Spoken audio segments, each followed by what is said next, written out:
So good morning, everyone, and welcome to the CoreNet Global United Kingdom Chapter webinar. My name is William Poole Wilson, and I've worked with the CoreNet boards on sustainability, workplace and events for over 15 years. I've authored the Wellness Matters Guide and lead Will & Partners Architects in London. So just before we go into that, I want to give a brief introduction to our speakers today, who will introduce themselves as well. But we have Julian March, who is a digital accelerator with positive momentum, James O'Neill from Unit 4, and Alison English, the Deputy CEO at Leaseman. This webinar, I think, is incredibly poignant given this week. We all know that the government guidance has changed, so we are sort of lucky that we've managed to set it up this way. I think all businesses are changing at the moment, but I think the key question is, what can we learn from our experiences in the acceleration of workplace design, remote working, and of course digital use? What are our values, and what will it look like further down the lockdown road, and what will the future look like, more importantly? In the 80s, we had the acceleration of the Answerphone, the mobile Yappy, the video recorder, and even the C5 electric car. In the 90s, we had internet and mobile phone, the noughties, Google, Facebook, and Twitter. And in the 2010s, we have apps, and now we have health, wellness, and a coronavirus. Wonderful. So not to make it too depressing, the question might actually be is, how are our workplaces evolving? How are we going to reposition them? So we have a repositioned normal. And what is our workspace experience? What is the data saying? What is the impact on repositioning and digital experience? And of course, we're going to have to redesign. So how do we fail fast? Because we're going to have to test what we do in the future. So without further ado, I'll hand over to our panel and Julian March. Hello, everybody. Good morning. Thanks, Will, for that lovely introduction. And thank you to all of you out there for joining us. It's fantastic to be talking to you. So my name is Julian March. I'm a consultant at Positive Momentum, and I specialize in accelerating businesses digitally. Now, my background is in TV news, latterly digital news and media, but I started way back in 1997 as an overnight runner on this show, which was 5 News, created by ITN for the 5th terrestrial channel, which launched on March the 30th, 97. There's a shot. That's a newsroom and TV studio combined. Kirsty Young there perching on a desk, not sitting on it. It all looks slightly prehistoric, but it was bursting with innovation at the time. So I think that sometimes the best way to see where we're going is to turn around and look back to understand how we got here. And I think that we can learn a huge amount from the past 2 decades of news and media when we come to examine the future of the workplace, because this sector, the sector I've been in, was one of the first to be really transformed digitally. So I'm also going to show you how I think the correlation between space and the other axes of change has evolved over time. So I'm talking about technology, workflows, and people organization. And finally, I'm going to make the argument that thanks to all those changes and advances in technology, that it's now values which sit right atop of the workplace agenda. So let's start our journey. I'm going to look at it through these 3 lenses: the audience, and consumer demand, what we produced in order to meet that demand and how, and of course, how we interacted and used the space that we were in. And these are the 4 ages of TV news. I do sound a bit like a paleontologist. So let's just crack on and start with analog. So the internet was Ask Jeeves and Netscape, by no means mainstream. No rolling news, no on-demand TV, no iPlayer and ITV Hub and all of that kind of stuff. Rolling news was actually relatively young, only 10 years old in this country, and Channel 5 was the only terrestrial channel broadcasting anything approaching continuous news hourly updates on the TV. As for the production, we used these things, tapes. Editing video was super linear, was very much a linear process. It could take 4 minutes to rewind a 90-minute tape, which as a sports producer, creating a match report for the evening show could give you the heebie-jeebies when you had to wait that long to rewind to the back of the match. It was all about big physical infrastructure, studios, newsrooms, edit suites, and of course, miles and miles of shelving to accommodate all of those tapes. So that space had to accommodate all this bulky equipment, and our working geography was dictated by the technology of the time.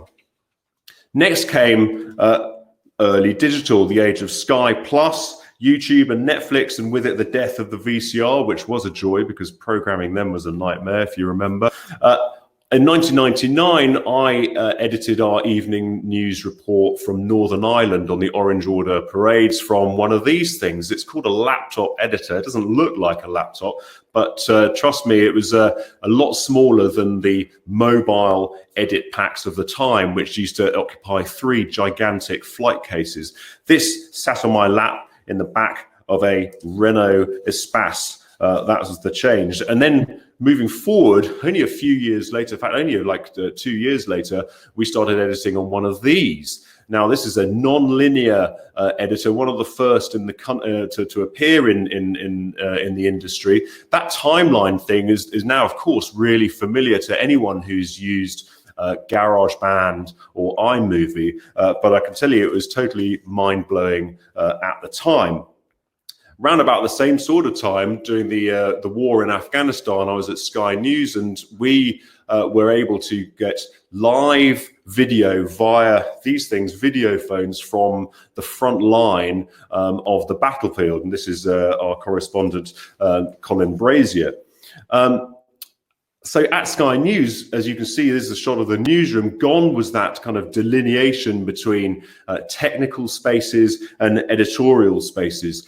Newsrooms were a bit like trading floors or fish markets. There was shouting, a little bit of swearing, gesticulating, eye contact, physical proximity was really important to us. But at the same time, equipment, since it was getting smaller and more portable and more usable, more and more of our production processes could be completed in the field, as we used to call it, on location at stories.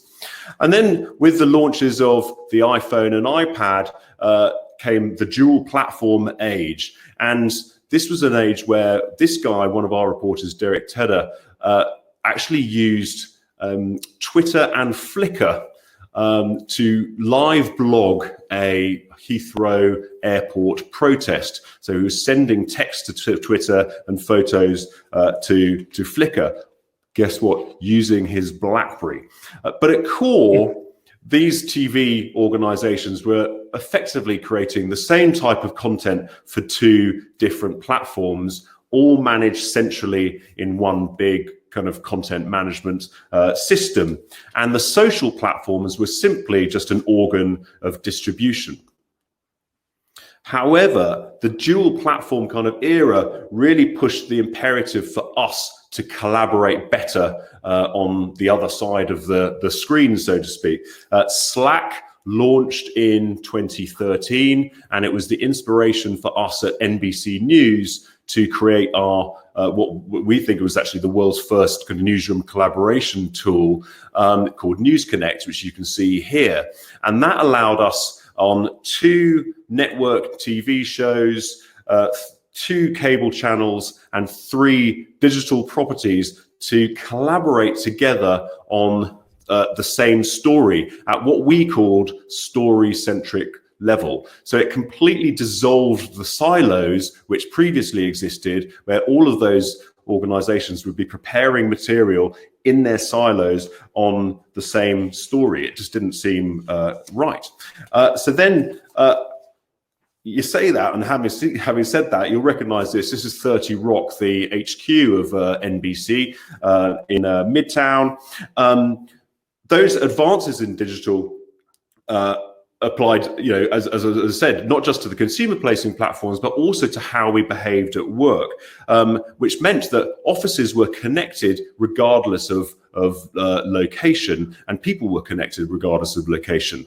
However, a lot of the old kind of cultures born out of the previous kind of technology era persisted.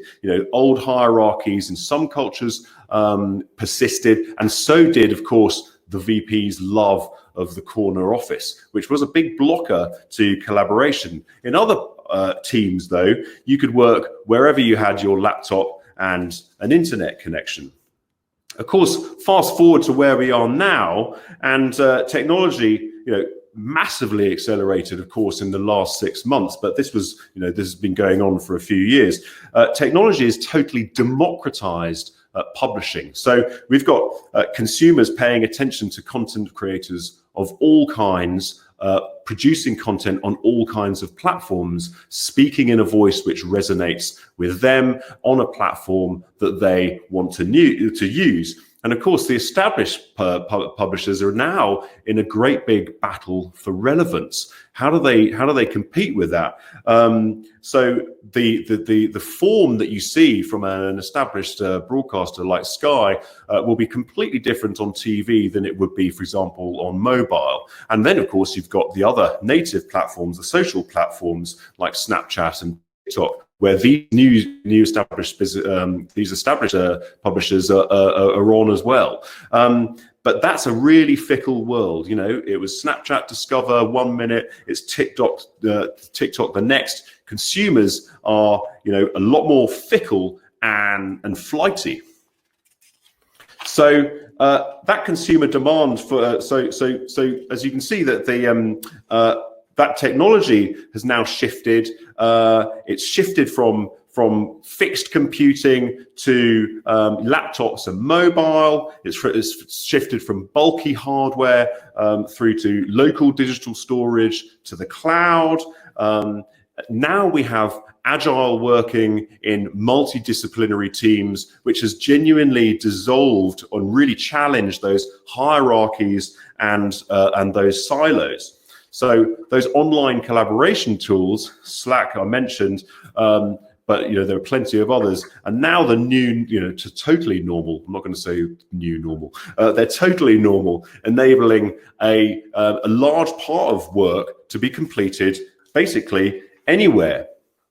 But offices remain part of the workspace ecosystem. It's just that they're not the whole story. So the physical space is no longer a slave to technology limitations, nor a blocker to ubiquitous collaboration. Instead, it can change form and function to facilitate multiple variants of colleague interaction. So that could be physical groups, virtual conferencing, and the concept of working alone together. So I want now just to turn to that changing relationship between the space we work in, the technology we use, and the way we organize ourselves. So in that pre-digital age, it was all about the big studios and the equipment and the millions of tapes. The technology we used was the key determinant in this system. It basically dictated how we used our space and how we structured ourselves.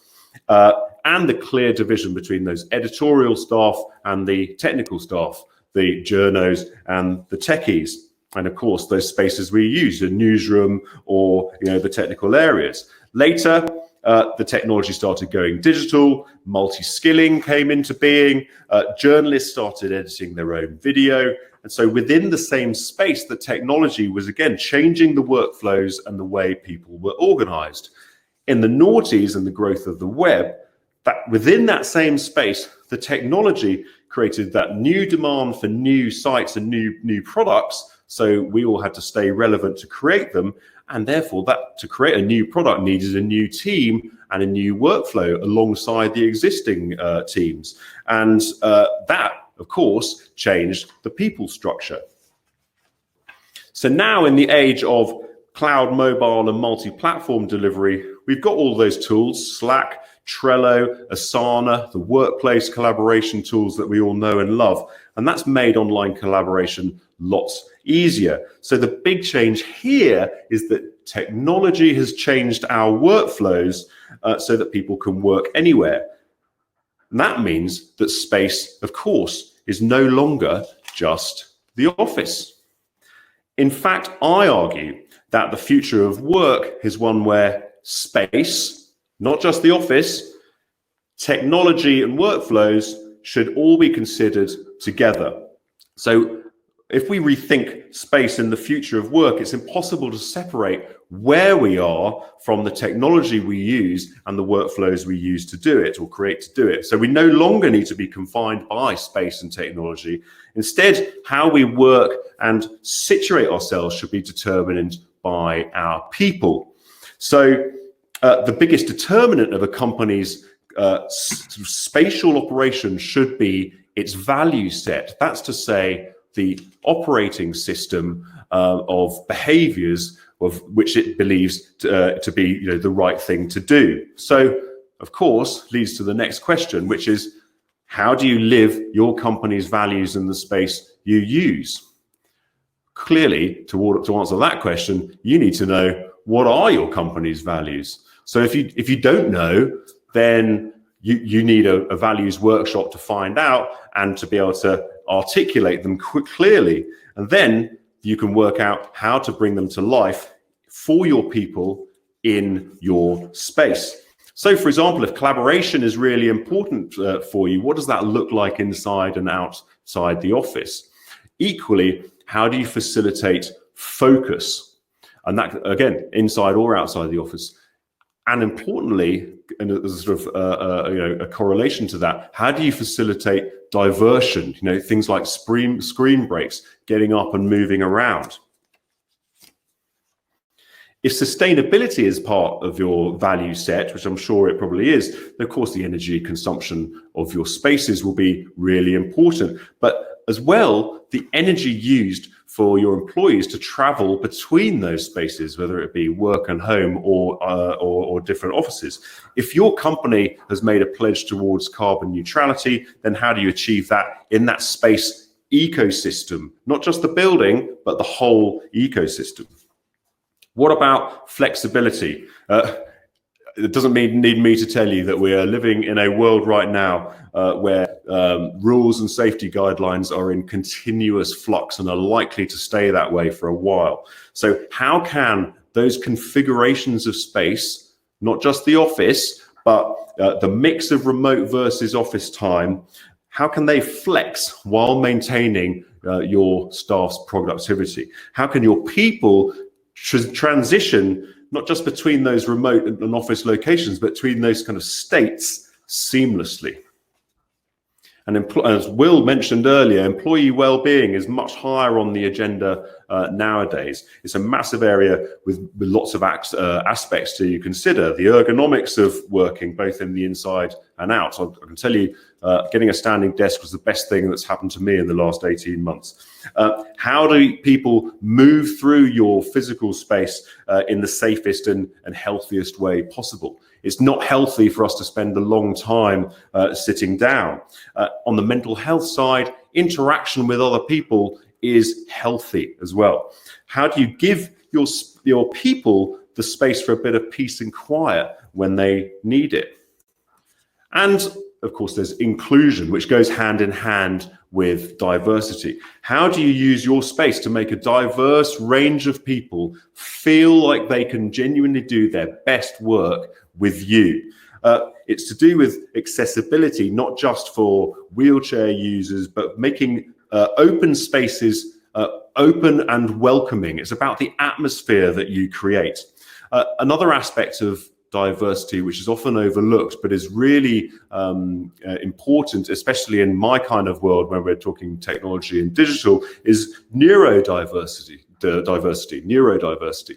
How do you give the people who want it the space to think and be alone? In any case, and in all of these cases, inclusion is about creating a sense of belonging for everyone. So what are my big takeaways from that? Well, one, company values are right at the top of the workspace agenda. If you don't know what your company values there are, then you need to run a workshop, and you need to be able to pinpoint them and very importantly, be able to articulate them really clearly. Number two, technology and location equals workspace, to simplify it. The new property team is you and your CTO. And then three, assemble a stakeholder group for workspace, consisting of a diverse range of people of end users and staff in your business, and get them to help you bring your company values to life in your workspace. But don't just do it once. You've got to keep talking with them on a regular basis, because as we are fast becoming accustomed, change, never more so, is the only constant. So that's it from me. I'm an outsider. Let's hear from a real property expert, James O'Neill from Unit 4. Take it away, James. Great stuff. Thanks, Julian. Hi, everyone. Great to hear some of the story there of transformation through technology. I've just got this one slide and I'm going to leave it up because I think I'm going to talk a little bit about what we're doing at Unit 4 in terms of the transformation on the workspace. And I think it's really poignant given the time that we're in right now. Just a little bit of context. Unit 4 is a cloud technology company. We make ERP business software. And having worked in the technology, finance and media sectors for some 25 years now, what I've found is that the technology industry has a very disruptive nature. As Julian just alluded to, the advancement of technology, you can't stop it, and it's actually exponential. It's getting faster every day. So, you know, you buy a mobile phone, you buy a laptop, it's out of date within 2 years. And the technology industry are constantly breaking things down and finding better ways to do things, whether it's the installation of artificial intelligence, whether it's quicker apps, faster apps, better usability.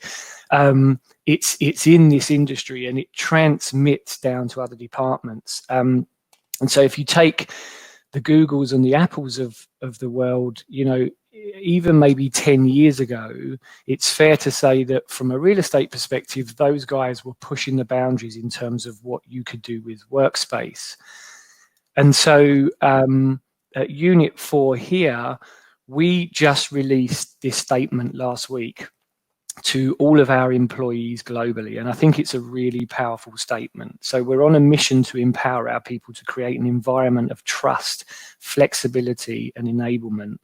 The recent events have created a new opportunity to give you, our employees, the freedom to get your work done in a way that makes most sense for you. So what we're essentially saying there is that we're not going to stipulate people are either working from home or working remotely or assigned to an office. What we're doing is we're giving people the flexibility to choose. So we're asking people to rethink the relationship between work and the office. And the statement here is, I think this is a really good one, work is not any longer somewhere that we go. Work is a thing that we do. The place that we go is the place that enables us to be as comfortable and as productive as we can be. So it may be the office, it may be at home, it may be a coffee shop. So I just want to talk about some of the pros and then some of the challenges that we're facing as we move towards this better normal that we're trying to create for our people. And incidentally, to Julian's point about culture and values, the number one value at Unit 4 is people. It's people first, everything else comes after. So I've been having some conversations internally around the world and we've had some really good feedback. So some of our people are saying things like, I can now balance my work around the school run, for example. And we've even had people that have said to us that they're going to give up their apartments, their very expensive apartments in the city, and move out to the suburbs where they can afford more space because they don't necessarily need to be in the office every day. What that means for some people is they can actually put their children in better schools. We have people that are taking their children on a journey to the city every day and putting their child in care while they're at work. Now their children can go to a school locally and they can choose whether they come to the office or not. We've had people say that they can balance their work and their meetings and their schedule around the gym. We've had people talk to us about how they would like to get more involved in local volunteering. Help the Aged is something that we have here in the UK. And I was talking to a chap the other day that said he can now move his work around, and he is, of course, with social distancing at the moment, he's dropping food parcels off to elderly people that can't get out and do the shopping. So I think that it's better for our people, but it's also better for the communities that we live in, because people are out and about and doing things in the community and balancing their work around their lives. So I think that is a really powerful thing to be able to give to our people. Just again, in terms of the city versus suburb, the cost of coming to work, where people are, young people are flat sharing, they're having apartments in the city. Those people, again, are being able to afford or are talking about being able to afford maybe more space in the suburbs, and where they don't necessarily right now have the space to perhaps set up an office because they're flat sharing with 3 or 4 people, and there just isn't the space to have keyboards and screens and stuck in the kitchen when you're sharing, can perhaps for the same monthly payment find a little bit more space further out, maybe have that extra room to set up as an office. We're also having discussions around what's being referred to as 30-minute towns, where you within 30 minutes you can leave your home, walk down into the town centre, rent a desk. It would be like a shared serviced office type solution where, maybe 1 or 2 retail units in the local town has been transformed into rentable office space. You can also then pop out and get a coffee. You can go and get lunch. And again, you're putting all of that stuff back into the local community rather than it being consolidated in the larger cities. So then we think about the office function, right? If people are staying at home more, they're spending more time in their local communities, we start to think about what people actually come to the office for. And it's the things that we can't do at home, right? It's the social side of work, it's the collaboration, it's the networking, it's the team meetings, the workshops, the innovation, scrumming, solution, problem solving. So we start to think about how we can reshape our physical space in the office to support some of those functions. So again, going back to Julian's point on the technology, we're talking about having much more intelligent buildings. We're talking about using all the data, the sensors that you can now get, and taking all the information from those and building them into apps where people can come in. If they're coming in for a very, very specific task, i.e. a team meeting or an event or a workshop, it's got to work. You've got to be able to come in and everything works. So we're talking about having apps with, being able to come in, maybe scan your phone and it gets you into the building, and then you can book a room, you can order a coffee, you can change the temperature in the room, all from your phone. So the experience becomes better. It's a much more social environment. We're talking about having much more collaboration space, less desks, less formal rooms, less physical construction of walls, more open collaborative spaces, more flexible spaces where people can move around and allow that better collaboration. We're also talking about the benefits of interdepartment collaboration, where traditionally, if you're in finance, you go and sit with finance. If you're in marketing, you go and sit with marketing. And actually, where we've done this in the past, if I've got a particular point where I need to interact with finance, like right now we're doing our budgeting prep for next year, I may decide to come into the office one day a week and spend a day with finance. So I get that collaboration without having to set up formal meetings and go and sit in a formal room. I can just choose to go and sit with them. So we're talking about unassigned seating, we're talking about clear desk policy, we're talking about going paperless, having everything in the cloud, to get rid of all of that filing, all the space that is taken up by filing, all the money that we pay in cost per square foot in rent to store filing that people rarely use, right? We want to give that back and turn that into collaboration space, into better space. And then it gives people more choice, right? If I come into the office now with my laptop, I can choose to go and sit in a phone booth if I really need to focus. I can choose to go and sit on a sofa if I want to have a one-to-one with my manager. I can choose to book an area with sofas in more of a lounge type scenario if I want to have a team meeting and I want to brainstorm. So when we think about the space and what the space provides in the office, it becomes very different to how we've associated it in the past. And the question is, I guess, maybe some thought-provoking for later, do we even call it an office anymore?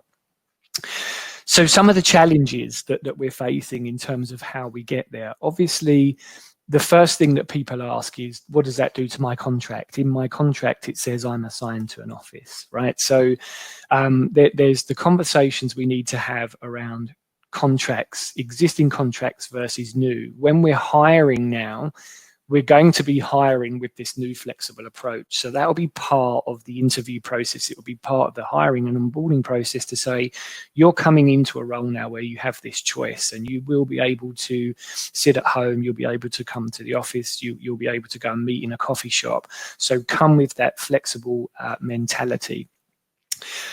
We're talking about home setup and how, if we want to encourage people to have the choice, how do people set themselves up safely and ergonomically at home? And also, how do people make that choice? How do I get up in the morning, look at my calendar, look at the things that I'm going to do for that day, and how do I decide where I go to enable me to be as comfortable and as most productive as I can be? So we're talking about all sorts of training modules. We're going to make them fun. It's going to take people on a journey and explain some of those things. There's also a trust element, which is the last bullet point on the slide here. With choice comes responsibility, right? You're accountable for making the right choices. So choosing where you can work doesn't mean you can hop on a plane and go to Barbados for 6 months, right? There's going to be tax implications, there's employment law, there's all those things to consider. So there is an element of trust, but what we're finding is that by giving people that trust, we're earning respect and people are actually behaving. So we also moved to a unlimited holiday approach last year as well. So there's that real trust factor. We're saying, we've employed you, we've gone out to the market, we've hired the best talent, we trust you to do the right thing. Mindset is going to be a huge obstacle that we need to overcome. And I'd welcome some good debate on this when we get to Q&A. There's very old school thinking out there. And with that disruptive attitude that we've got in the tech industry, we really want to break some of that down. So I'm hearing HR, for example, say, well, we need to sit in a room, right? We're working on people's contracts. It's very confidential. So there's 5 HR people. We need to sit behind a wall. Actually, you don't, right? HR need to be approachable. If I've got an issue and I want to talk to somebody confidentially, I don't want to have to walk up to a closed room and have to knock on the door and wait for somebody to let me in. It's quite intimidating, right? So we need HR to be out in the open. We need them to be approachable. If you're working on a contract, the contract is on the shared drive. It's in the cloud. It's protected. There's, passwords and all those things that we can use. Finance, traditionally finance are working on spreadsheets and they sit at a desk, but we're even pushing those boundaries and saying, really, when it comes to budgeting, if you're looking after budgets for real estate, if you're looking after budgets for marketing, surely there's a strategic approach to how you're having those conversations about next year's budgets and what we're going to spend and where the company is going.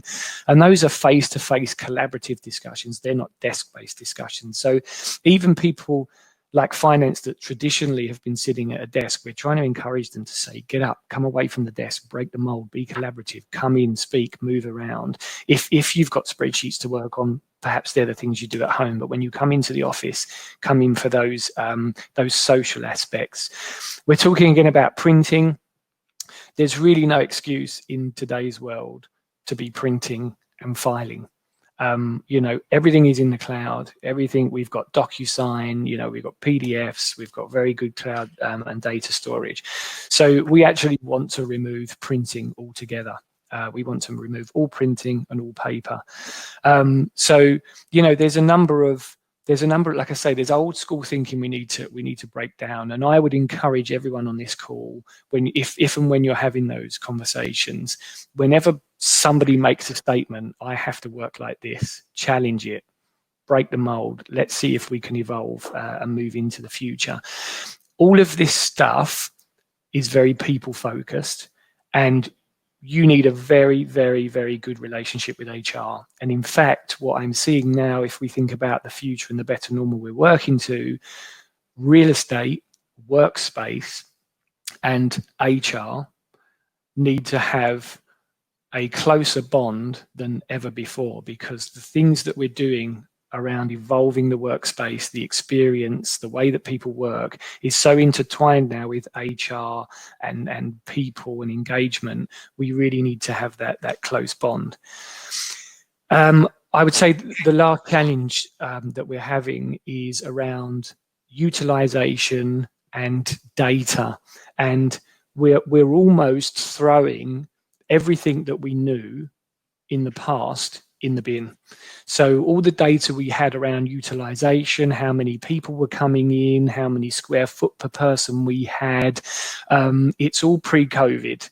And we really don't know what that's going to look like in the future. So we're almost guessing. And as Will alluded to at the start, we're failing fast. We're going into this with the mindset that we're not going to get it right first time, but we're pushing boundaries. We're willing to take those risks. But one of the real critical things that we need to do is to be close to the people. We need to think about employee engagement. How are people feeling? How comfortable are they coming back to the office? How comfortable are they at home? When will they feel more comfortable to come back to the office? When they come back to the office, what do they need from the office versus what do they need at home? So that whole data piece around employee engagement, what people are saying, is going to be very, very critical information for us so that we can build and design these new workspaces in the future. So with that, I'm going to hand over to Alison, who's got some great information for us on that utilization and engagement. Fantastic. Thanks. Thanks very much, James. Yeah, as you said, data is at the heart of what we do at Leesman, and it's great to hear what you're talking about with what you're looking to do at Unit 4 and kind of how that future of work strategy looks for you. So, for those of you who don't know Leesman, I'll take you through a very brief overview of what we do. But what I really want to focus on today, one of the points we'll make at the beginning, is around data and what is the data saying. So, what we do is measure employee experience in the workplace. We've been doing that for the past 10 years. And over that time, you know, the workplace was typically synonymous with the office. But as we all know, earlier this year, things changed significantly. And at the end of March, we started measuring what the employee experience looks like at home. So we've now got two comparable data sets I'll talk to you briefly about, and then we'll dive into what some of that data says. We've got a team of academics, data scientists, analysts who have dug into the databases and done some research. So what I'm sharing with you are the findings from employees who have looked at and given us feedback on their office experience and their home experience in one combined survey. So I'll take you through a little bit of the structure of the survey just so you understand some of the terminology we'll be using later. When we look at an office experience, we look at a set list of work activities. So we try and understand what people are doing in their office, in their roles. We look at how that impacts employee experience, so their productivity, their sense of pride in the workplace. Those two areas combined create a score called a Leesman LMI. We'll talk a little bit about the LMI score later, but that's basically how we rate workplaces on a 0 to 100 scale, and then we can dive into different departments, different segments of the data, and see what those LMI scores there are as well. We also look at how things physically in the workplace impact employee experience and some of the softer stuff, so coffee, tea, some of those things that for those of us not in workplaces, probably our experience has either gone up or down significantly. And then we also look at demographics and mobility, so who's taking the survey, and then where are they working in the office or outside of the office. For the home working survey, we've kept the structure the same. Activities are exactly the same. The impact questions are tuned a bit more to the home experience. And you can see, although there's a bit of formatting issues with the deck, at the very bottom, we've got a Leesman H LMI score. So that's the home working experience score, same calculation, 0 to 100 rating of what that home index looks like. Features list dramatically cut down. We're not asking about what people's tea or toilet experience is like in their home. So it's a much shortened list, but the demographics data is the same. The fundamental point to stress is that roles have not changed, which is why we've left the core part of the survey the same, the activities and the impact. Just because more people are working from home than they did, than were working from home in February, doesn't mean that their roles are different. They're now just asked to do them in a different way. So Julian's point about technology and how a lot of that has transformed the news kind of area. There's been a massive digital acceleration in working from home as well. That's enabled so many people to have transitioned in a lot of cases overnight to working from their offices primarily to being home-based. So I'll take you through a little bit about these two databases. So we've got the Leesman Index. Those are the 790,000 responses from employees around the world across 5,000 workplaces and over 102 countries. This is covering big corporates to small charities. We cover a number of sectors. So it's a massively diverse set of data. And then our home index is the same, really. It started in March. So far, we've already gathered almost 127,000 responses from 873 workplaces across 83 countries. So again, what we're going to touch on today are some of the highlights and what we're seeing in these two data sets and the people who took the survey looking at home and office.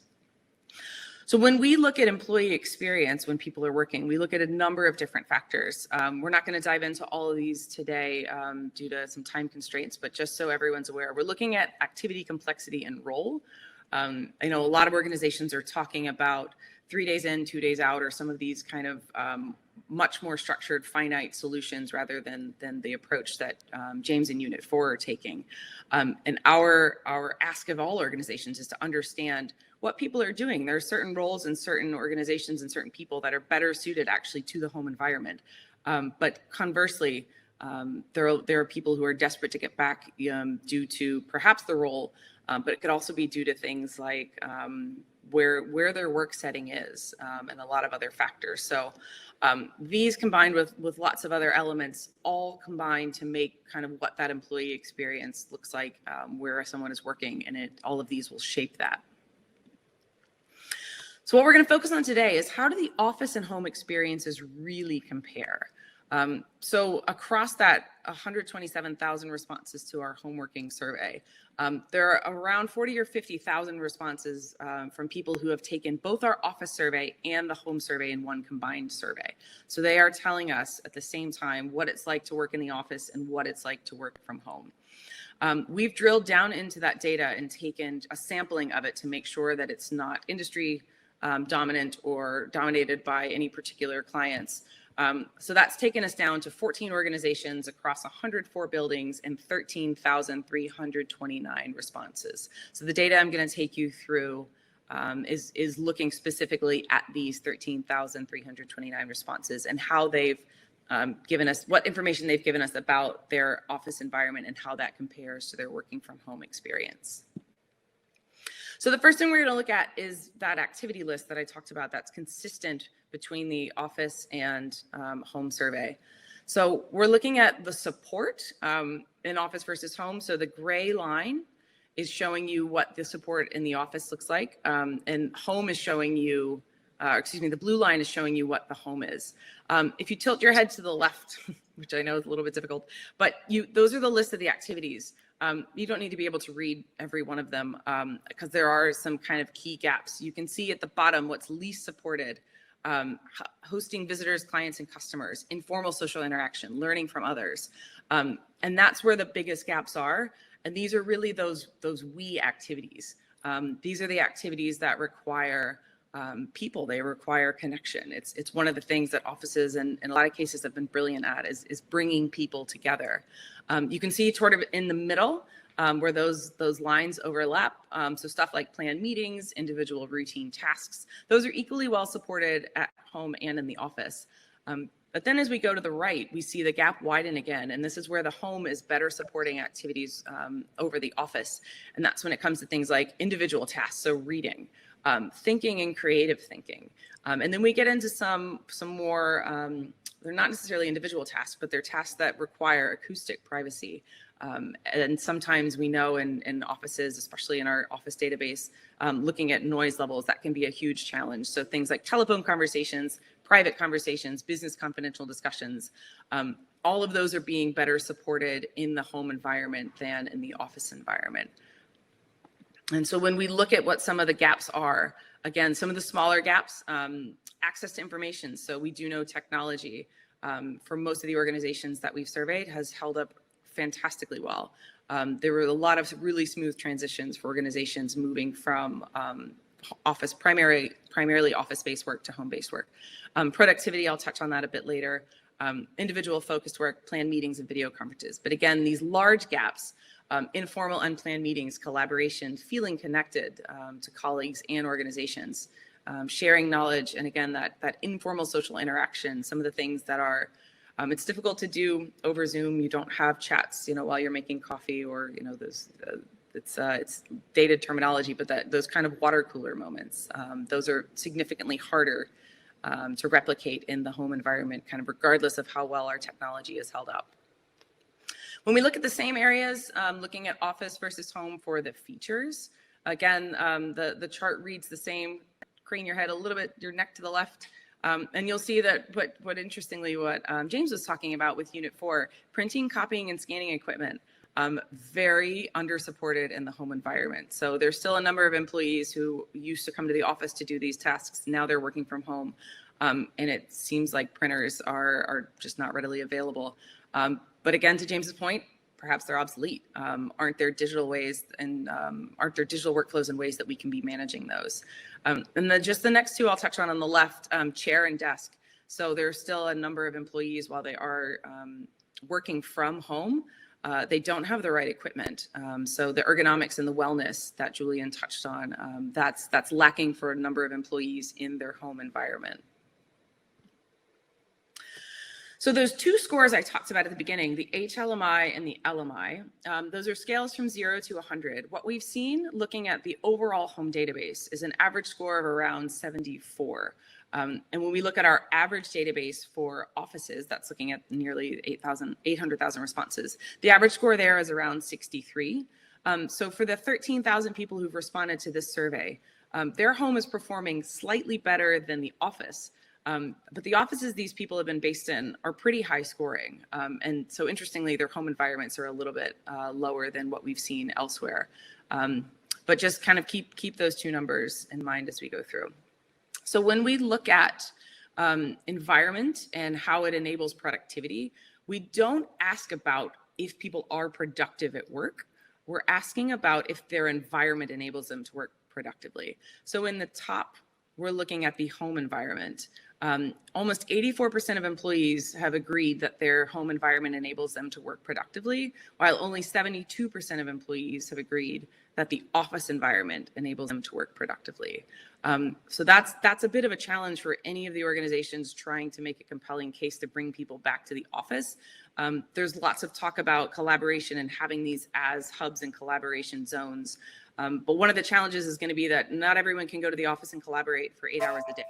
So there's the need for people to do collaborative work, certainly while they're in there, but they're also probably going to need to do focused work. They're going to need to do some perhaps business confidential discussions or phone calls, or some of the areas where we've seen that the home is more is supporting those better. So this is one key area really that people need to be very mindful of when they're redesigning those future offices and trying to attract employees back to them, supporting both of those areas. So we've also looked at work setting, and what we did is looked at work setting in the office versus the home experience and the scores related to each of those. So within this group of 13,000 respondents, interestingly, the people who had the lowest HLMI, so the lowest experience score working from home, had a private office assigned to them in their office. We don't know exactly why this is, but you could speculate kind of what Julian was saying around private offices in 30 Rock or in kind of some of those older buildings, or not older buildings, but more hierarchical kind of organizations.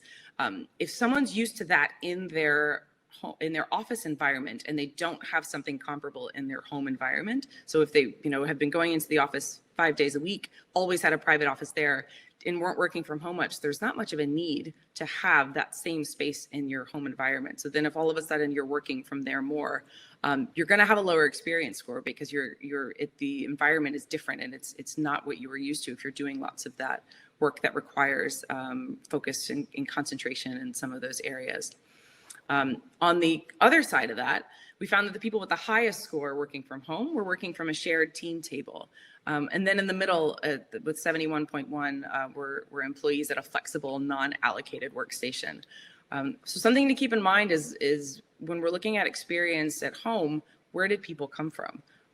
So looking at obviously their role, but also what are they used to in the office environment? And if you're used to kind of that buzz and the energy that you get from other people, and then all of a sudden you're working by yourself because you live alone, there can be some challenges there in adjusting to that and carrying on your work.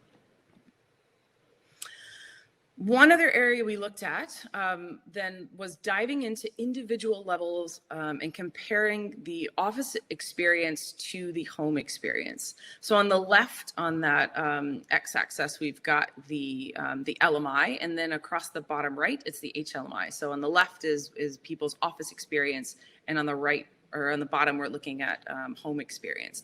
So we've plotted all 13,329 of these people on this chart. And this is showing us kind of where they all fall. So 37% have an awesome home and a great office experience. So these people are very happy in the office, very happy at home. And that's kind of the ideal scenario. If we look overall, there are 57% of people who have a great home experience, 55% who have a great office experience. And then again, there's that 37% I talked about in the top right, but what that leaves in the bottom left is that large box of 25% of employees. That's 1 in 4 people who took this survey who have a suboptimal office and home experience. That's concerning for anyone involved in employee experience and as again Julian was saying, well-being in some of these areas. So the challenge for organizations is how to support those employees. There are some options. You can work to improve the office, and that will move them up obviously into that top area. You can work to improve their home environment. That moves them to the right. Ideally, it's a combined approach, and they jump into that box with the 37% of people who are having an awesome experience in either place. But what this really leaves us with is they've got no compelling reason to choose between office or home.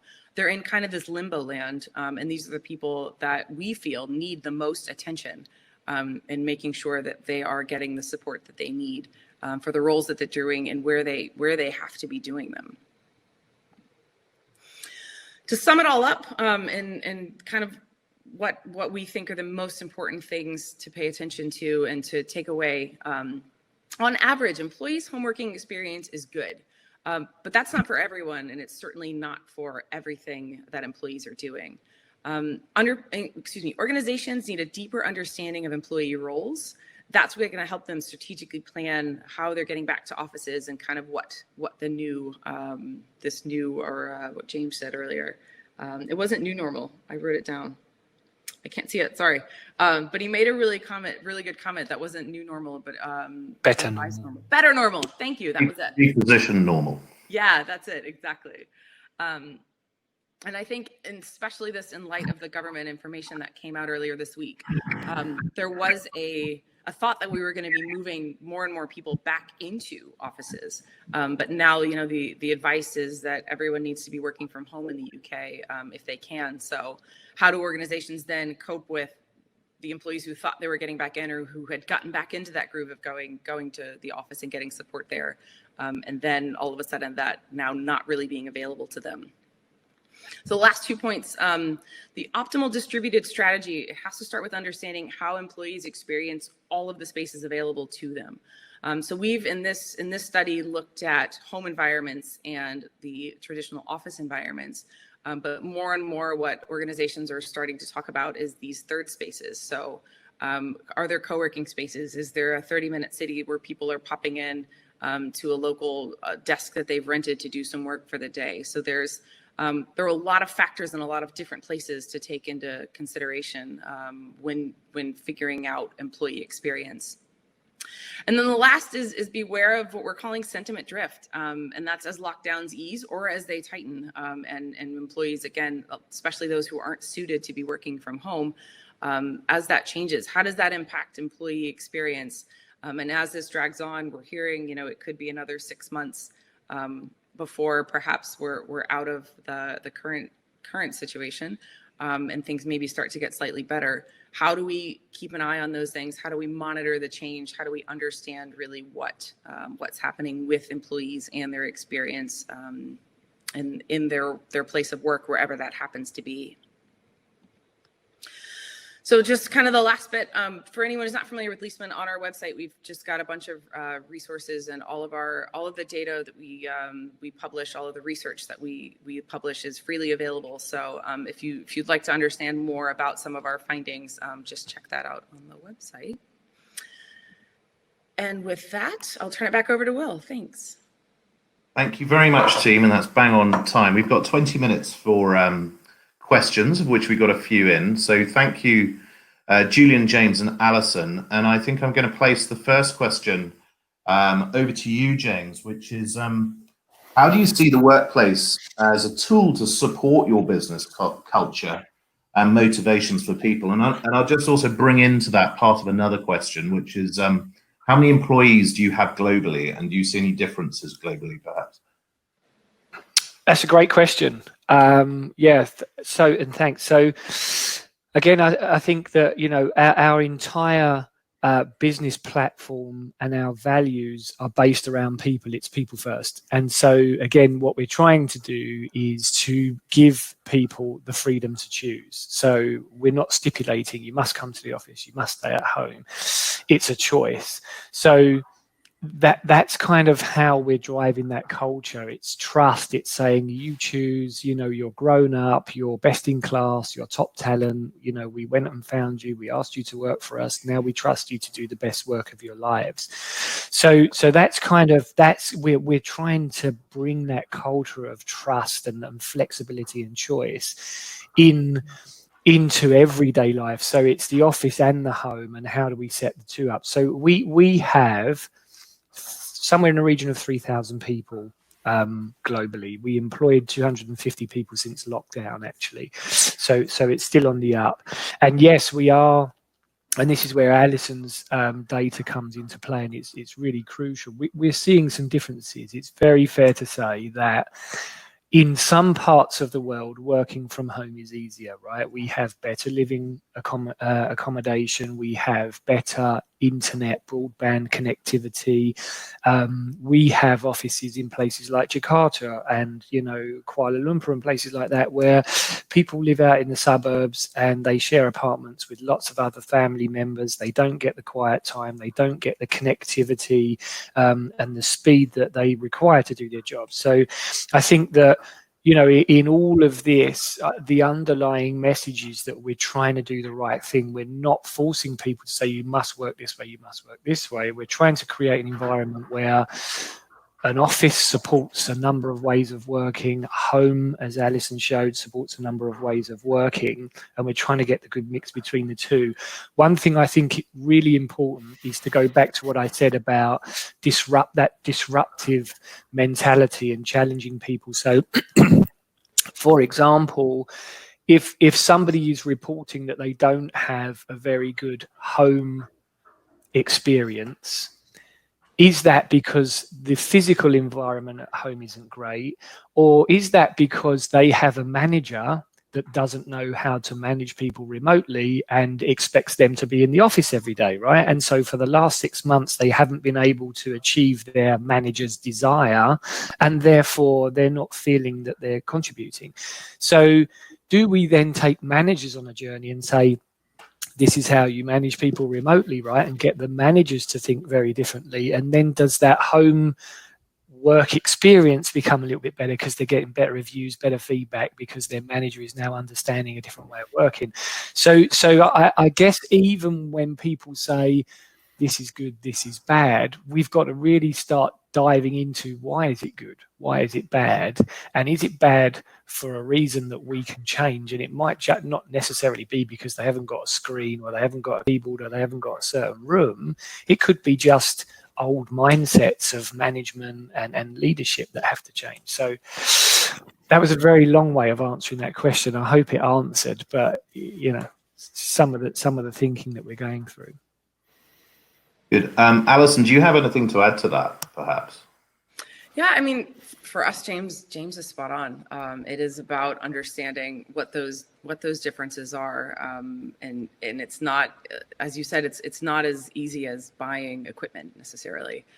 You've got to understand how the organization's culture, how the team's culture, how perhaps the location, the geography, how that impacts on how people are experiencing their work and how they can do the best work.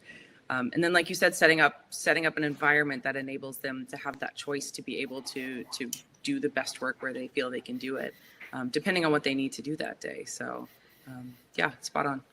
I've got another question here, which is if we accept that one of the first workplaces people experience is a school, what do we have to learn from schools? Or the other way around, how are places like Unit 4 going to educate schools in the environment that those people will work in the future?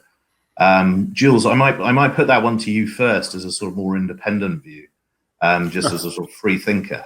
Right. Okay. Well, I think it's really interesting. I mean, you know, I'm a father of 2 kids who are both back at school, thankfully. As much for them as it is for us, if I'm really honest. It is amazing to see the breadth of you know, kind of structure and work that those schools have done to enable that to happen. You know, we're talking about, you know, one-way systems, eating in the classroom, not moving around the school so much. Textbooks are now kind of disappearing slightly, so more work is being delivered online, because of course you can't have lots of different classes and lots of little fingers you know, handling all these textbooks and stuff. So I think there are huge amounts of learnings there in schools, but I would love to hear, you know, I think James's view from Unit 4. I think there's a massive role for us all to play, you know, sort of connecting those two worlds together, because after all, you know, let's face it, we can learn a lot from kids as well. Let's be open-minded about it. One of the things I did want to just point out, which I think is pertinent not just to this, but also to that previous question, is this notion of visibility bias. And I think that's a new kind of gotcha. It's a new area for leaders to be really kind of careful about, which is the notion that just because you're not necessarily visible or always in the office, or necessarily online when your manager needs you online, doesn't mean to say that you're not working really hard and you're not there. You know, especially in sort of the creative industries, you know, whether it be PR or media or advertising or whatever, you know, quite often a manager can sort of, you know, walk out out of an office and sort of look around the workspace and go, oh, I need you, because they're there and there to hand, and I think that's actually can be potentially sort of damaging in terms of inclusion in the workplace. And I think what schools are really doing is trying to ensure that that there is presence, if that makes sense. What I think becomes really interesting will be, in the coming weeks and months, but goodness forbid, when more cases appear in schools, and what happens instead of potentially just sort of sending everybody home and going remote, does Google Classroom just become an always-on presence in the physical classroom, such that anyone who is isolating or quarantined can still join in? That's something that we're very much used to in the office, but it's actually, I think there's a gap there in the school environment. Alison, do you want to pitch in with anything to that as well? I've got an interesting story I heard from a friend of mine. So in the U.S., which from my accent, maybe you guess that's where I'm from, there are a lot of those children who have gone back to school have to go back to school in masks. And especially for younger children, that can be really difficult to understand. So if you position it in a way that, you have to wear a mask, there's danger, there's a virus, that can get you. It creates an environment of fear and compliance rather than some of the things we've talked about with collaboration and kind of that esprit de corps. But there's a school in Canada, and probably many schools are doing this, but just one I've heard of that's taken a different approach. And their approach to the children was, you guys have to be superheroes. So there's a way that you can be involved. And so everybody, we're going to do this amazing art project and we're going to decorate your mask. So pick the superhero you want to be, because kids love stuff like this. Design your own mask, and then we're going to wear those around and show how, show your superhero off. And there was this whole kind of program around getting kids to not only embrace it, but have a sense of empowerment and a sense of control, which is something incredible if you can do that for a 6-year-old. And so their approach was completely different. So I think we can learn from the workplace and organizations a lot from how different schools are implementing that and getting people to have that sense of connectivity and that sense of collaboration, that sense of we're all in this together. Let's make sure we're looking out for each other, taking care of each other, the way we should be doing in our normal lives. So I thought that, just that point to add. Yeah, just a couple of really quick statements to add to that. I think that from a school perspective, I have 2 young children as well, right? And having the kids at home for the last 6 months, what we found and what many of you would have found, I'm sure, is that, we all became home teachers, right? And actually, I can sit there and help school a 9-year-old kid on 12 times table, right? But what the children were missing was the social element, right? It wasn't the academic. I wasn't worried at all about my kids' academic growth. I was worried about the social aspect, right? Meeting, talking to peers, collaborating, finding your place in a group, in the playground. And that's exactly what we're talking about now, right? It's the home versus the office. It's you can sit at a desk at home, you can do spreadsheets, you can have quiet conversations, but the social aspect of work, you can't do that at home. You need to go to the office, you need to meet people, you need to see people face to face, you need to look them in the eye, you need to have conversations, you need to collaborate. So it's actually very similar. The challenges of, being at home or being at school, being at home or being in the office is very, very similar. It's that social aspect. And then just a quick one on Julian's point, what the statement that we're making to the point about being in an office and coming out and seeing your team is that you're now measured on your output, not on your attendance. There's quite a few questions coming in, so I'm just going to try and combine a few questions, and I think James, I'm going to come to you first on this. So I think a combined question might be, are you seeing a change in the hierarchy of the values of Unit 4 specifically, and do you think there will be a change in just values across different businesses in the future? And perhaps Jules come back to that one, and then Alison. Yeah, absolutely. Absolutely. We've seen a massive shift in terms of how the leadership are thinking about the culture of the company. And in any change like this, which is significant, we are challenging people's mindset. You're not just redesigning office space, you're challenging people, and you're challenging in a good way. You're saying, we want you to do the best work of your lives while you're here at Unit 4 or wherever you are, but people might not know what that means. How do I do the best work of my lives? I always thought I was doing a good job, but I went to the office every day. So what does that actually mean? So whenever you come up with a scheme like this, which is a drastic measure, and it's pushing boundaries into the future, it has to come from the top down, right? There's no point in me as a workspace stroke real estate leader saying we're going to change the office environment, because straight away people say you're trying to save space, you're trying to save money, right? It's a financially driven scheme. This is not a financially driven scheme. This is a people experience driven scheme where we're trying to find a really good balance between where people can work. So it's not coming from me, it's coming from our senior leadership all around the world down to their teams to say, this is the future, embrace it, think outside the box, be creative, and let's all go on a journey. So yes, it's top down, it's a change of mindset at leadership level, and then filter down throughout the rest of the team. Will, shall I just pick up just briefly? Let's take a kind of super macro level. I'm going to sort of gesticulate to illustrate a graph. So broadly in the field of, we've already said that change is the only constant, so we need to get used to that. But the pace of change between technology and the human capacity for change is fundamentally different. So, here we go. Look at this. So there is, that is, kind of a linear rate of human change. The technology change, however, is totally exponential, basically.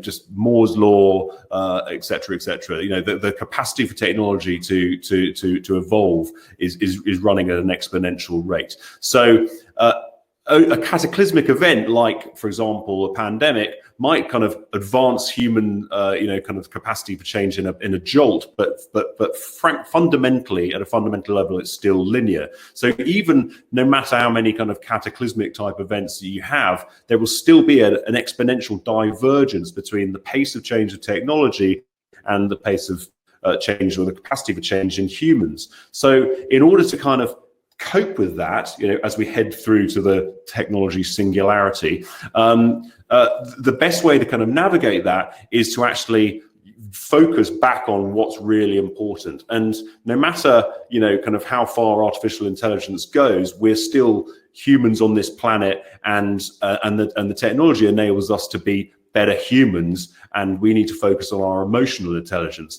And that, I think, is this sort of the focus area and the kind of the real axis through which to kind of combine people and technology change, hence the values, hence focusing on what's important, i.e. output rather than presence, as James said. Alison? Just in short, I think the organizations who had, humans at the center of the organization before are going to be, and those who've shifted now to have that as their one of their core values or their key value, are going to do significantly better than the organizations who don't and are only looking at the bottom line and some of those things. So, yeah, absolutely. There's a raft of questions coming in, but I think we've got about 2 minutes. But just really quickly for all three of you, I've got one in here which I think is actually quite pertinent. We need to tackle, which is really saying that in a 24/7 world of technology and the ability to work all the time now, how do we differentiate between work time, remote working, home working, and how do we actually manage that time? And where is the onus on the office or the company, and where is the onus on the individual to manage that? And just your thoughts around that well-being aspect of technology. I'll just jump in quickly. I think it's about managing expectations on both sides. Exactly what James was saying. Some people are enjoying being able to drop their kids off at school or get time in the gym. I think as long as people are delivering and they're communicating their availability and what they expect, and organizations are doing the same, that to me is that's the middle ground, the happy medium, where both sides and all sides win. Yep, I totally agree with everything you just said. I think that, you know, again, it's about a choice. It's about flexibility. You may be doing emails at 9 o'clock, but that might be because you wanted to go and do something at 5 o'clock. And so, you know, people need to be sensible. We need to, there has to be training. There has to be change management. We have to make sure people are supported. We have to make sure, again, through that engagement piece, people aren't burning themselves out, right? There's always going to be the person that just can't stop picking up their phone. So we have to take people on a journey and really, really have clear expectations about workload. But again, it is, you know, it's in the better interest of giving people that freedom. Yeah, and I think I'll just really briefly, a company is not just the leadership. A company is a group of people. It's a team working together, and therefore company values are a thing which exists, binding that whole company from top to bottom or left to right completely together. So it has to be a dialogue. And to answer just briefly as a question about how you might approach this in a virtual world, it's all about that the values talking, coming to a mutual understanding within your organization of what is the code of behavior by which we want to live and do our best work. Brilliant. We're just over time, so I'm going to wrap up to give a huge round of applause and thanks to James, Julian, and Alison